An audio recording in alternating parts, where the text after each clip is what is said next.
flexible, they might not feel this at all.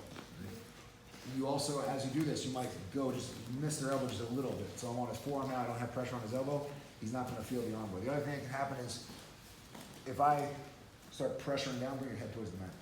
If he lowers his head, he can take a ton of pressure off of his elbow. All right? Back up.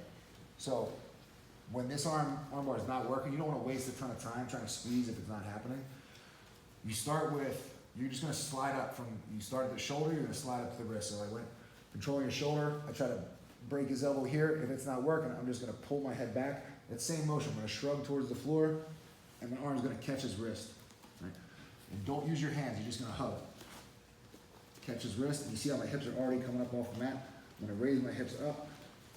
From here, if your partner's head is up, you just bring your leg around the neck, and you can finish in a couple different positions. I can just go straight down. I can lay on my side and go this way, but what I want you guys to do is get in the habit of rolling all the way over. So I'm facing towards his head, I'm going to roll and face towards his feet. This is like one of the strongest positions to finish from, right? So once I'm here, this is where I want to grab his thumb, right? So I use my hand against his hand now. I grab his thumb, I'm going to break his arm upwards against my left hip. Right? And then a lot of times as you get here, with the last ditch, the person's just going to flip over. You just follow and finish. You should have your arm completely extended from the beginning. And this is probably the more common thing that's going to happen as you, when I get here,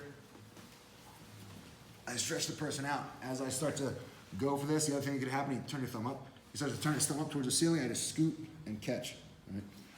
Bring the leg around the head, and then roll from your left shoulder to your right shoulder, right? And keep your legs curled the whole time. Grab your thumb, and finish in both positions with belly down, and have your partner flip over. Follow, and go belly up. If you do this, again, elbow deep, lock, stretch him out. He turns his thumb. I catch it, tuck your head down. Sometimes the person buries their head. If I can't get my leg under, I bring my shin across the back and I do the same thing. I'm gonna roll from left shoulder to right shoulder. All right, and again, I grab the thumb. I can finish in this position, but most likely, again, he can take pressure off by rolling, so as I go to finish, he rolls, I follow, and bring my leg over. All right.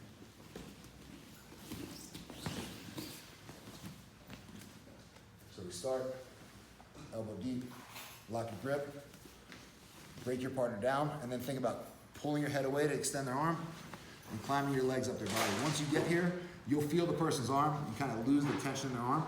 Just make sure that your grip goes from the elbow to the wrist. You just kind of punch yourself in the chest. Your hips go up, your head goes down, the head up. First one, go leg around the head, and you can finish. Always try to roll from left shoulder to right shoulder. And then the last one is if they bury their head as you do this. So as I come up, he tucks his head to the mat so I can't get under it. I go over it, roll from here, go roll, and follow. All right, 1, 2, 3.